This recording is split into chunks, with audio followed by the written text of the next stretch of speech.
Bonjour, je suis Paul du groupe 10. Aujourd'hui, je vais vous parler de mon de et si les JO n'étaient pas que du sport. Alors, tout d'abord, je vais vous parler du point de vue sportif, ensuite des Jeux Olympiques dans l'Antiquité, puis de Pierre de Coubertin, le créateur des JO, et enfin de, des événements quand la politique s'en mêle.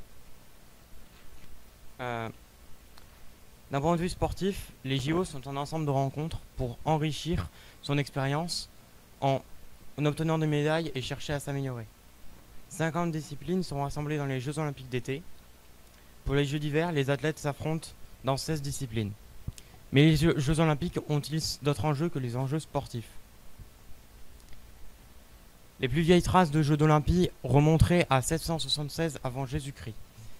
Le mythe des Jeux raconte que ce serait Héraclès qui aurait rassemblé les Grecs dans le but de les faire se rencontrer pour une compétition de sport, et ainsi éviter les guerres.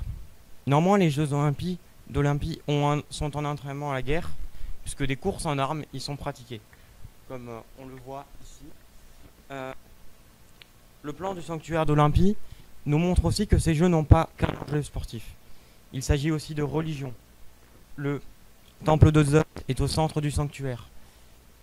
Pendant les Jeux, on sacrifiait 100 bœufs en l'honneur de Zeus sur l'autel.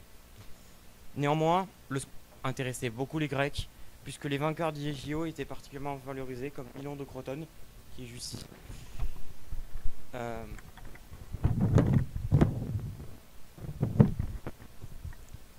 Pierre de Coubertin, il est le créateur des Ternes. Les premiers se sont déroulés à 1896. Le baron Pierre de Coubertin est né en 1863 à Paris et mort en 1937 à Genève, en Suisse. C'est un pédagogue fortement influencé par la culture saxonne qui a particulièrement milité pour l'introduction dans les établissements scolaires français. Je cite: les guerres éclatent parce que les nations ne font pas la paix tant que les préjugés qui séparent aujourd'hui et les différentes races n'auront pas disparu. Pour y parvenir, quoi de mieux que de réunir périodiquement les jeunes de tous les pays pour des épreuves amicales de force et d'agilité. Pierre de Coubertin rappelait sans relâche l'idée selon laquelle la compétition pratiquée est au niveau international le respect et la paix entre nations, reconnaissant aisément que le fait que le sport pouvait être utilisé à bon comme à mauvais escient. Il déclarait inlassablement: l'athlétisme peut mettre en jeu les passions les plus nobles comme les plus viles. On peut l'employer à consolider la paix et la guerre. Lié à ce que les Jeux Olympiques servent toujours les aspirations les plus élevées de l'humanité.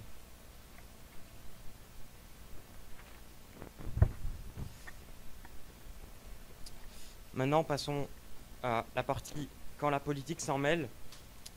Plusieurs fois, la politique a mené des dans le cadre des Jeux Olympiques.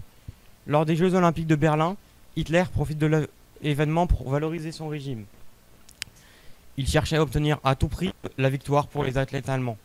L'Américain noir Jesse Owens détruit cet objectif en gagnant le 100 mètres. En 1972, une prise d'otage est réalisée pendant les JO de Munich. Des membres d'une organisation palestinienne prennent en otage une équipe d'athlètes israéliens.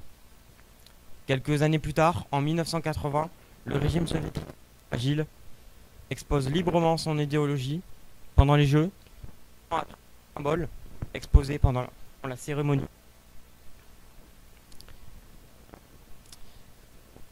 Le portrait de Lénine, le fusil et le marteau. Organisations et pays appellent au boycott des Jeux.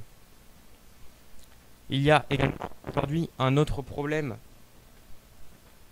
lié en lien avec la politique.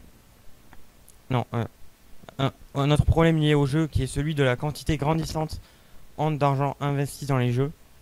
À chaque fois, le pays essaye de faire mieux que le président et donc dépense plus. Ces dépenses, comme les déplacements de population que les Jeux engendrent, ont aussi un bilan carbone important. qui inquiètent beaucoup.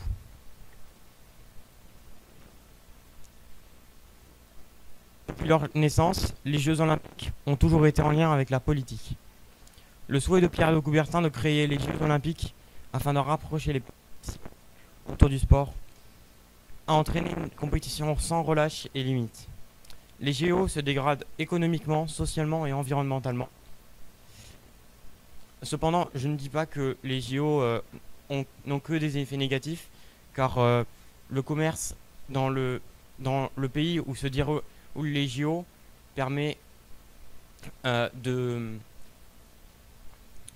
valoriser énormément la culture du pays et d'augmenter aussi les petits commerces qui profitent largement de cet événement.